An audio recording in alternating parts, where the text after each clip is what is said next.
కానీ బ్రాహ్మణులను ఎవరైతే తన యొక్క వారిని ప్రతినిధులుగా చేసుకుని, బ్రాహ్మణులు రాజు తన యొక్క ప్రతినిధులుగా చేసుకుని వారు అందరి యొక్క సమస్యలను వినేవారు.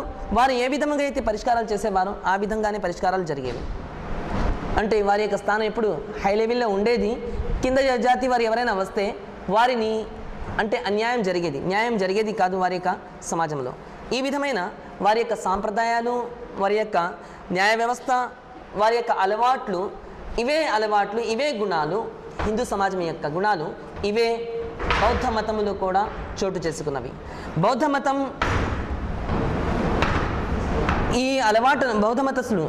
మత స్థాపకుడు బుద్ధుడు ఈ అలవాట్లను చూసి అతను చాలా మార్పు వచ్చింది. ఏ విధంగా చెబుతున్నారు, ఆయన యుక్త వయస్సు రాగానే ఆయన తండ్రి ఆయన యొక్క వివాహం చేయించారు. ఒక కుమార్తెని ఇచ్చి ఆయన యొక్క వివాహం చేయించారు. అలాగే ఆయనకు తొందరలోనే ఒక కుమారుడు కూడా జన్మించాడు. అతనికి రాహుల్ అని నామకరణం చేశాడు. రాహుల్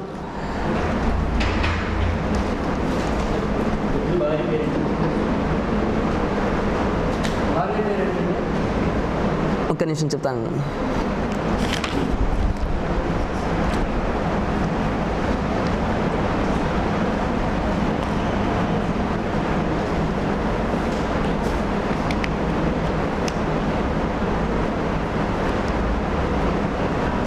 యశోద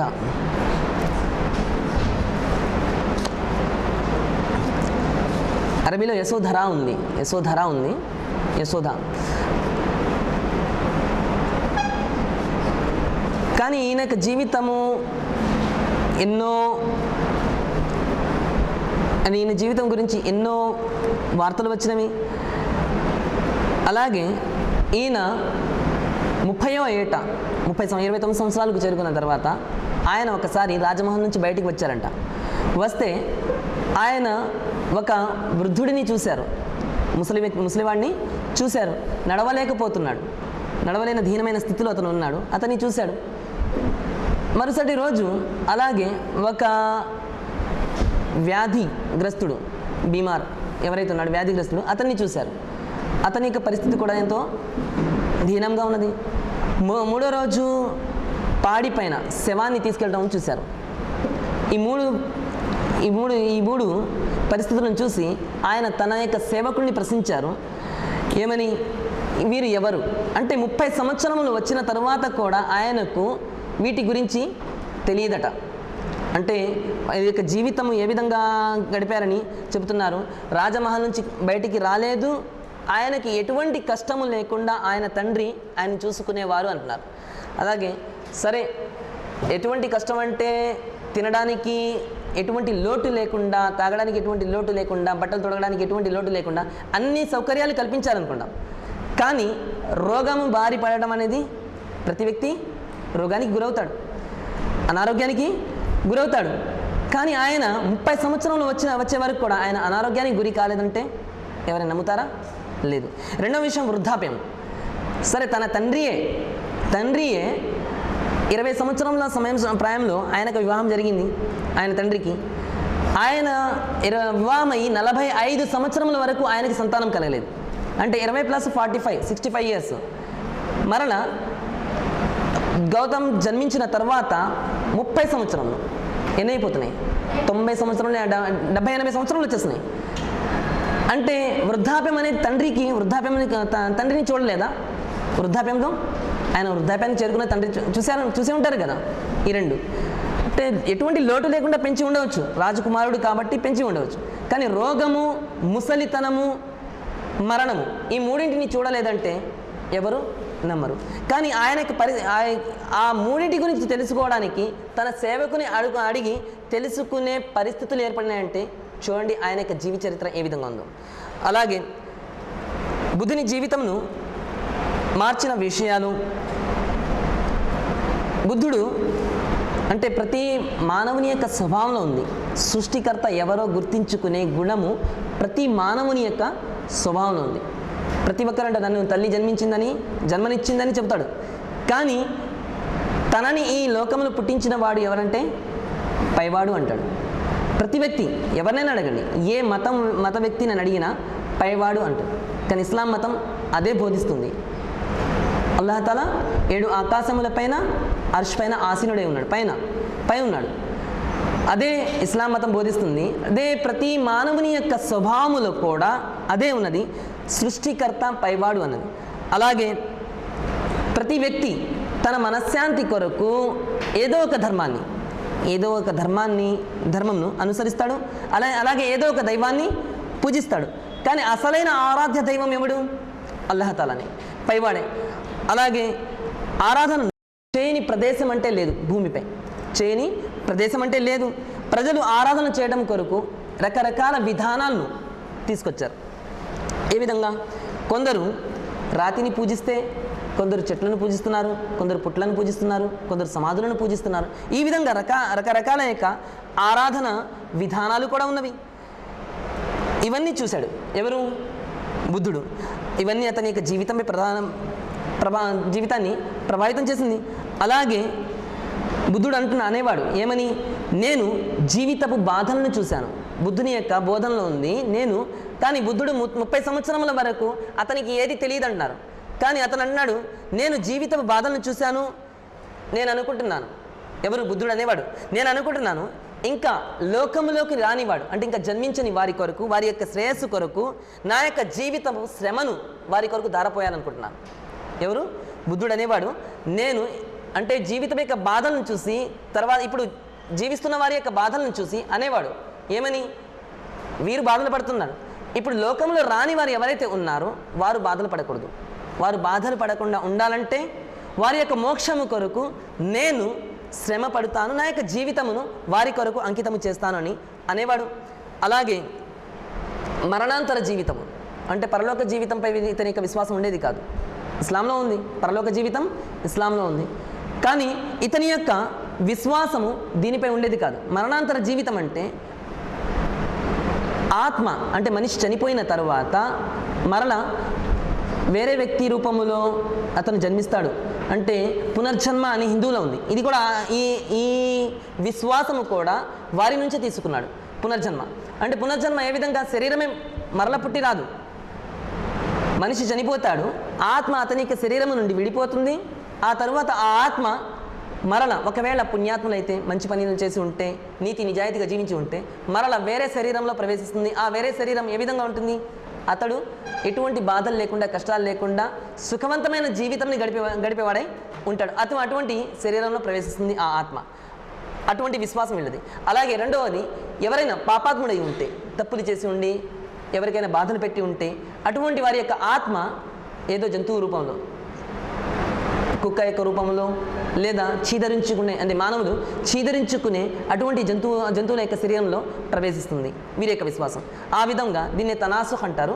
ఆత్మ ఇటు నుంచి అటు చేరుతూ పోతుంది. ఈ విధమైన విశ్వాసం, ఇదే మరణాంతర జీవితం అంటారు వీరు. ఈ యొక్క విశ్వాసం వల్ల ఉంటుంది మరణాంతర జీవితం. అంటే మరణాంతర జీవితం అంటే మన యొక్క విశ్వాసం ఏ విధంగా ఉందో, మరణాంతర జీవితం అంటే మరలా మనము లేవదీయబడతాం ప్రళయ దినం నాడు, ఈ విశ్వాసం వారికి లేదు. కేవలం ఈ లోకములోనే వారు మంచి చేసుకున్నా, చెడు చేసుకున్నా, మంచిగా ఉండాలన్నా ఈ లోకములోనే, అంటే ఆత్మలు మారుతూ ఉంటాయి ఇటు నుంచి అటు, వారి యొక్క విశ్వాసం. అలాగే ఇది కూడా అతని యొక్క జీవితంపై ప్రభావితం చూపింది.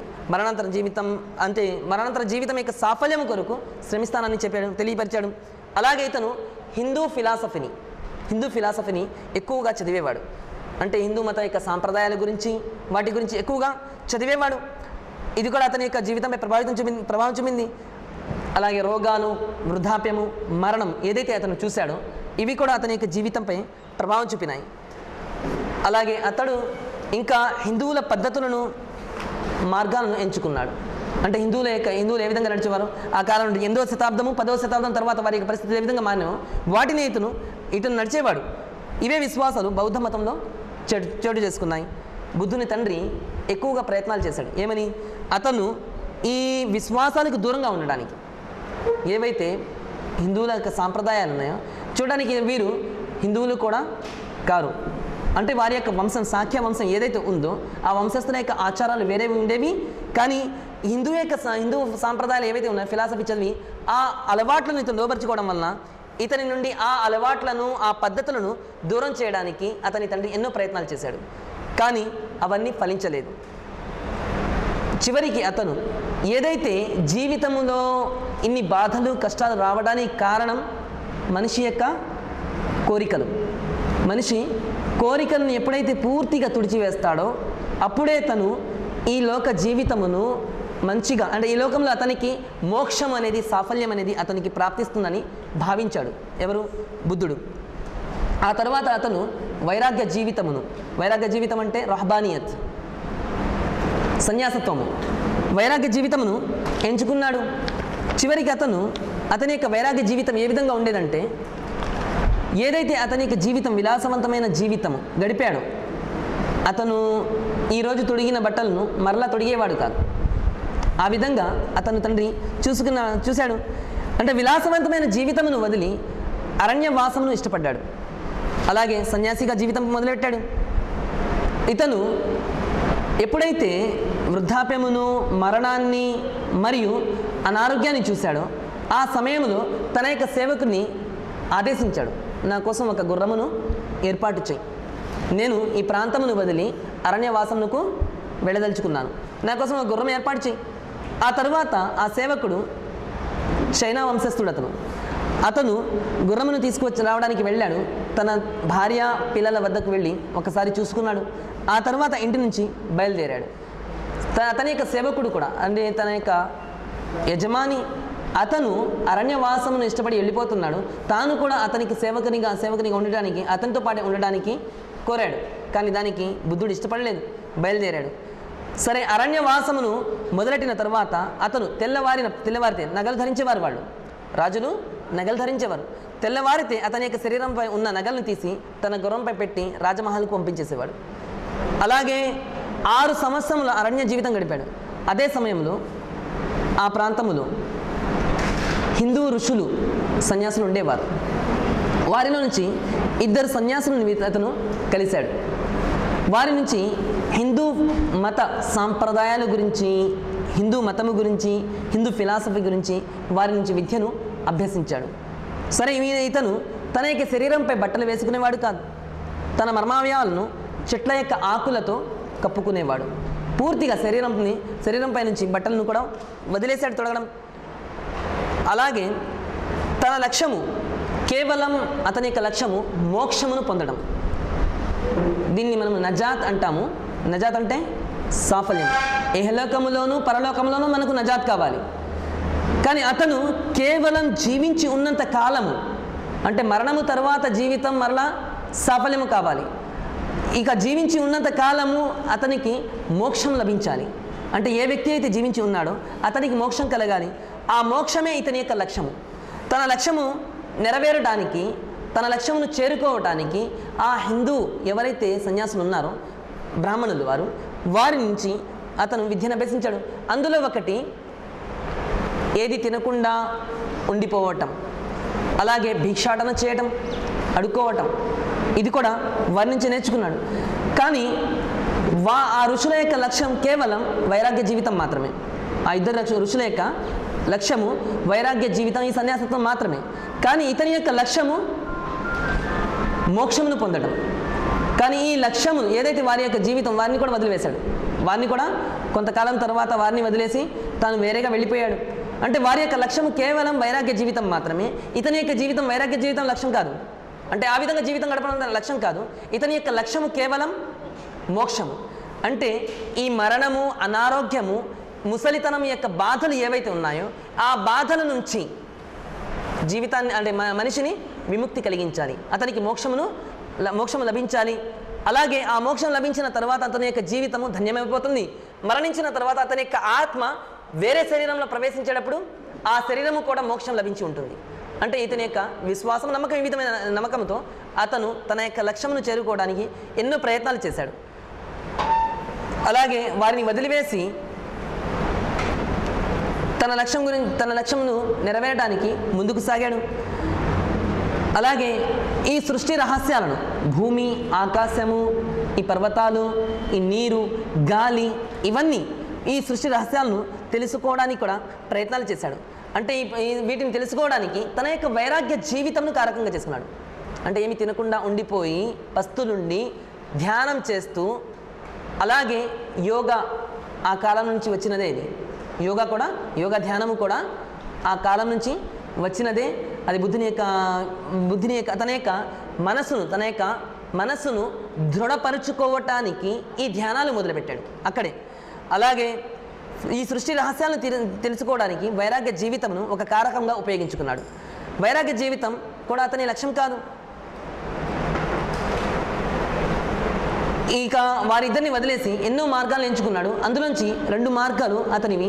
ఒకటి సన్యాసత్వము, రెండవది ఫిలాసఫీ. అంటే హిందూ మతం యొక్క ఫిలాసఫీ ఏదైతే ఉండదో అది నేర్చుకోవడం. సన్యాసత్వంను మొదలుపెట్టాడు. శరీర వస్త్రాలను తొడగడం వదిలివేశాడు. మర్మవయాలను ఆకులతో కప్పుకోసాగాడు. రుచికరమైన ఆహారాలను, పానీయాలను వదిలివేశాడు. అంటే ఏదైతే విలాసవంతమైన జీవితంలో అతను తినేవాడు ఆహారం, వాటిని వదిలివేశాడు. చాలా తక్కువ మోతాదులో, ఇక ఈ విషయం కూడా మనం వింటే మనకు నవ్వొస్తుంది. చాలా తక్కువ మోతాదులో ఆహారాన్ని తీసుకునేవాడు. ఒక్కొక్కసారి ఒకే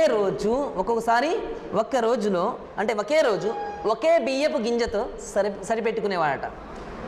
అంటే ఇవి ఇక్కడ కథనాలు. ఇవి అంటే ఒకే రోజు తన ఆహారము కొరకు ఒక బియ్యపు గింజతో సరిపెట్టుకునేవాడు. అంటే వినడానికి చాలా వింతగా ఉంది. అంటే ఇవి కూడా కథనాలు మాత్రమే ఇవి. అలాగే ఇతను 7 సంవత్సరాలు గడిపిన తర్వాత అందులోనే వ్యాయామాలు కూడా మొదలుపెట్టాడు. అందులోంచి ఒకటి యోగా ఉన్నది, ఇంకా వారి యొక్క ధ్యానం ఏదైతే ఉన్నదో అది కూడా వ్యాయామమే. ఆ వ్యాయామాలు కూడా మొదలుపెట్టాడు. కానీ అతను తన లక్ష్యమును చేరుకోవడానికి మార్గమును పొందలేదు. అంటే మోక్షం ఏదైతే ఉందో ఆ మోక్షము అతనికి కలగాలని ఏదైతే ప్రయత్నాలు చేశాడో దాన్ని పొందలేకపోయాడు. ఇక మనిషి తినకుండా తన యొక్క శరీరమును, అంటే తన ఏదైతే ఏ మోతాదులో అయితే అతనికి ఆహారం అవసరం, ఆ మోతాదులో అతని యొక్క శరీరానికి ఆహారం లభించకపోతే శరీరం అయిపోతుంది, బలహీన పడిపోతుంది. అతని యొక్క పరిస్థితి పూర్తిగా దిగజారిపోతుంది. అంటే శరీరము నడవడానికి కూడా సహకరించదు. అలాగే ఒక రోజు 24 గంటలు ఏమీ తినకుండా ఉంటే బుద్ధి కూడా, అంటే మైండ్ కూడా పనిచేయడం తగ్గిపోతుంది. అంటే ఆలోచన కూడా తరిగిపోతుంది. అలాగే ఇతను తర్వాత ఒకరోజు ఏమైందంటే, ఈ జీవితం మొదలుపెట్టిన తర్వాత అందరిలో ఇతను ప్రఖ్యాతి చెందాడు. అంటే గౌతముడు ఒక రాజకుమారుడు ఈ విధంగా మోక్షము కొరకు తపస్సు చేస్తున్నాడు, ధ్యానం చేస్తున్నాడు. ఇది ఆ ప్రాంత వాసుల్లో వార్తలు వ్యాపించినవి. ఆ తర్వాత చాలామంది ఇతనుకు శిష్యులుగా చేరారు. ఎప్పుడైతే ఈయన ఆహారము తినడము వదిలివేశాడు, చాలా తక్కువ మోతాదులో ఆహారం తీసుకునేవాడు, శరీరం బలహీన పడిపోయిందో, ఆ తర్వాత ఒకరోజు అతను మూర్ఛపోయి, అంటే స్పృహ కోల్పోయి పడిపోయాడు. శిష్యులు అనుకున్నారు చనిపోయాడు అనుకున్నారు. కానీ ఆ తర్వాత లేచి కూర్చున్నాడు. అతను గ్రహించాడు, ఏంటిని, నేను ఈ విధంగా ఆహారము తినకుండా ఈ వైరాగ్య జీవితం ఏదైతే ఎంచుకున్నానో, ఈ విధంగా నేను ఏదైతే గడుపుతున్నాను, ఆహారం తినకుండా, మంచిగా తినకుండా నా యొక్క శరీరమును బలహీనపరుచుకుంటున్నాను. అంటే నా యొక్క ఈ మార్గము ఏదైతే మోక్షము కొరకు, నేను మోక్షము పొందడానికి కొరకు ఏదైతే నేను మోక్షం ఏదైతే లక్ష్యం పెట్టుకున్నానో అది పొందడానికి నేను ఏదైతే జీవితాన్ని నేను గడుపుతున్నానో, ఈ విధంగా తినకుండా ఈ జీవితము వలన నా యొక్క శరీరము బలహీన పడిపోవడం తప్ప ఇంకో లాభము లేదు అని గ్రహించాడు. ఆ తర్వాత మళ్ళా తినడం మొదలెట్టాడు.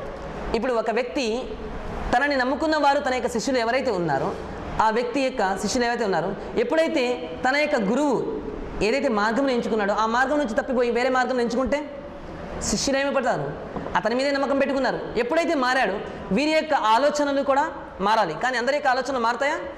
మారవు. అంటే శిష్యుల యొక్క ఆలోచనలు బుద్ధుడి యొక్క పూర్వం ఏదైతే ఆలోచనలు ఉన్నాయో ఆ ఆలోచనలు ఉండేవి.